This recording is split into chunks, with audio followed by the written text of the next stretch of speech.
A Academia Paranaense de Direito Notarial e Registral e a Associação dos Notários e Registradores, ANOREG Paraná, dando sequência a seu projeto de estudos continuados nos segmentos do direito notarial e do direito dos registros públicos, apresenta a série Podcasts Notas e Registros, com explanações do desembargador Ricardo Dipp, do Tribunal de Justiça de São Paulo.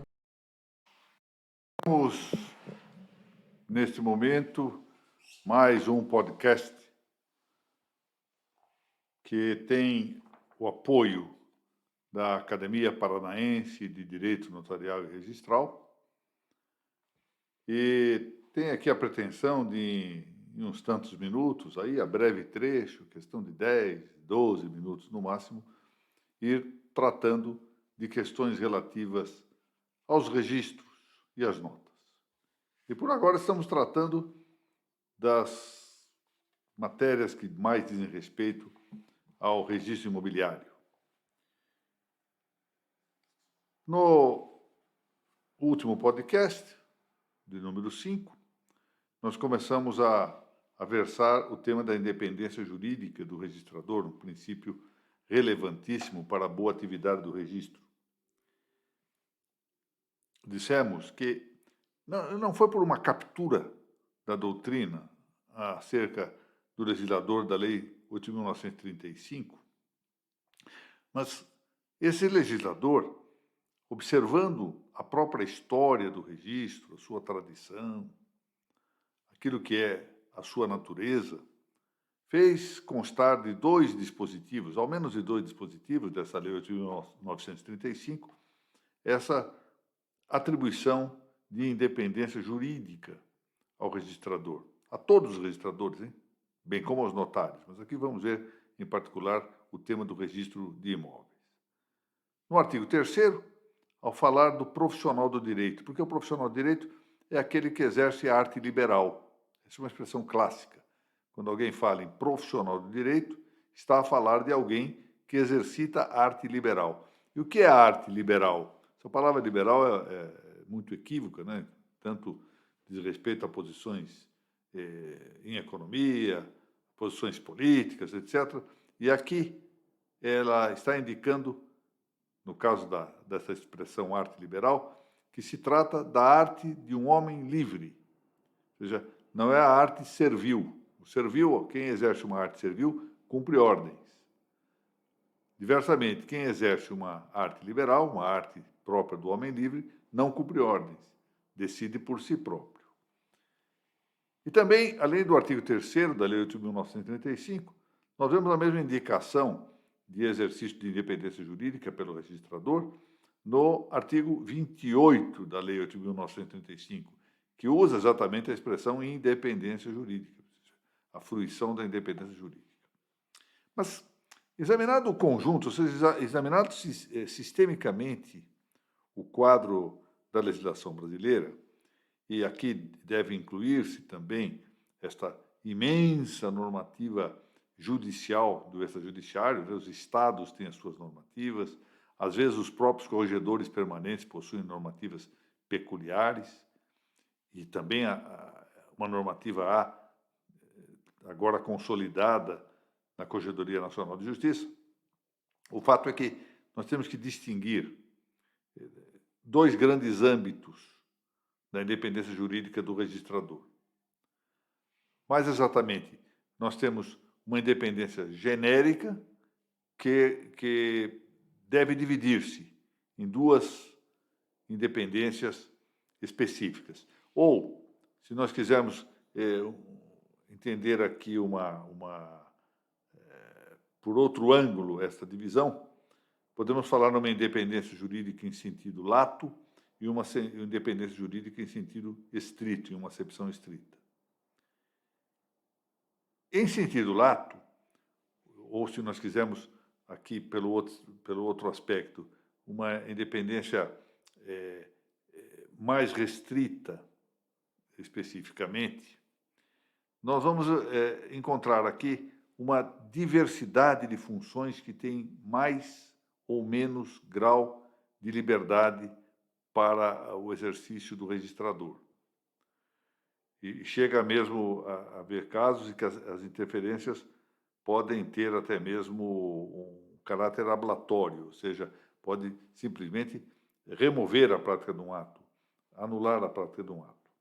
Mas, no sentido estrito, que é o que mais nos interessa aqui, a independência jurídica diz respeito, de maneira muito particular, à qualificação jurídico-registral pelo registrador.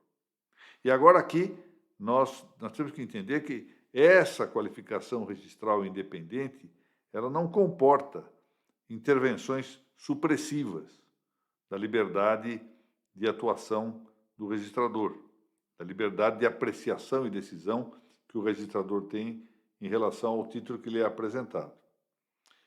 É um exercício que se chama, com a expressão latina, suum iuditium, ou seja, é um exercício que se dá pelo só juízo do registrador, que aí ocupa de maneira manifesta o seu papel de função da comunidade, ou seja, ele está submetido diretamente ao direito e não a uma pessoa que vai dar ordens pontuais acerca da sua atuação nesse terreno da qualificação, ou seja, deixemos de lado as outras atividades que não sejam ligadas a esse plano mais diretamente jurídico, como é o próprio da qualificação. E nós temos também, aqui já antecipando um tema sobre o qual nós vamos voltar adiante, que esta função de qualificação jurídico-registral independente, ou seja, de uma independência jurídica, não significa que não possa haver controle também da qualificação. Aqueles que têm algum trato com o registro sabem perfeitamente que uma decisão registral pode ser objeto, seja de controle de caráter judicial administrativo, por exemplo, depois de uma decisão que recusa o registro de um título, pode requerer-se a suscitação de dúvida e o processo vai ser decidido pelo corregedor permanente, e eventualmente até por um órgão superior ao corregedor permanente. Ou, diversamente, pode haver uma decisão que seja atacada do ponto de vista administrativo apenas para ser anulada, que não seja pelo processo de dúvida, que vai ser também decidida pelo judiciário. Ou se, em vez dessa via administrativa, nós tivermos aqui a possibilidade de um mandado de segurança, ou de uma demanda de obrigação de fazer, bom, qualquer que seja a via que se vai admitir para o controle da qualificação registral, isso não maltrata a independência jurídica, porque essa independência jurídica deve ser compreendida em sua ordem, ou seja, no momento, que é o que se chama de momento ou tempo de autenticidade da decisão do registrador. Naquele momento é ele que decide livremente o que fazer ou o que não fazer. Se depois vai haver algum remédio de controle, alguma medida para verificação do acerto ou desacerto, isso é outra história. Guarde, por exemplo, guarde-se aqui a semelhança que há entre esta atuação do registrador, livre, portanto, livre juridicamente no momento em que ele vai proferir a sua decisão qualificadora, e a conduta do juiz. Um juiz, por exemplo, profere uma sentença num processo judicial, profere a sentença da maneira como ele entende cabível, motiva, examina as provas, escreve da maneira adequada e conclui, não é, com o dispositivo da sentença, mas está sujeito, esse juiz, a que haja um recurso, o que frequentemente ocorre, um recurso, porque as pessoas normalmente não aceitam uma primeira decisão. Hoje em dia não aceitam nem a segunda, nem a terceira, nem a quarta, nós sabemos. Então, querem sempre outras decisões. Isso não interfere com a independência do juiz. O juiz é independente na sua decisão, mas é na sua ordem. Numa outra ordem, numa ordem posterior, o tribunal vai examinar. O que não cabe, isso eu já deixei dito na exposição anterior, é que, no momento em que o juiz está decidindo, haja uma interferência do tribunal para dizer, não decida desse modo, decida deste outro modo. Isso não está certo. Isso não está certo.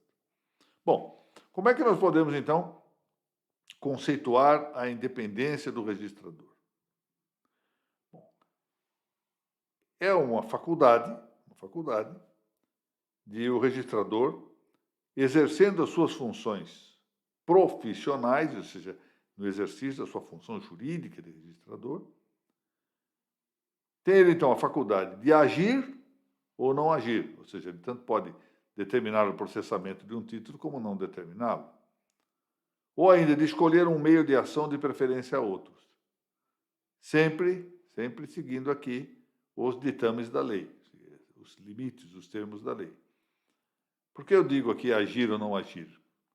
Porque imaginemos que alguém se aproxime de um cartório e apresente uma folha em branco para ser objeto do protocolo. Ele poderá recusar, porque isso é absurdo. Ou então, em vez de apresentar um título com base corpórea, quer que se prenote o próprio requerimento oral. Isso é impossível de fazer, ele se recusa a agir nesse momento. Ele tem a faculdade de fazer.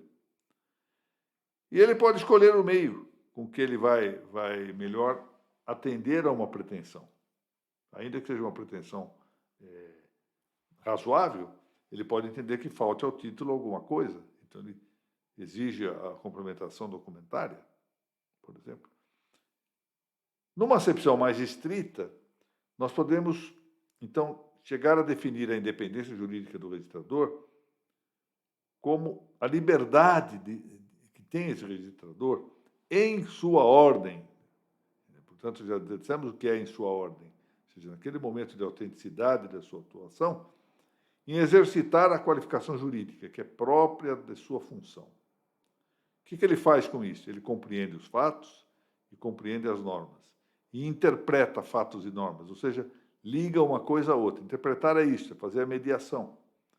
E então, nesse momento, ele decide positivamente ou negativamente sobre a inscrição de um título e, nesse particular, ele deve gozar de imunidade. Ou seja, ele é imune à punição porque ele decidiu de um modo ou de outro.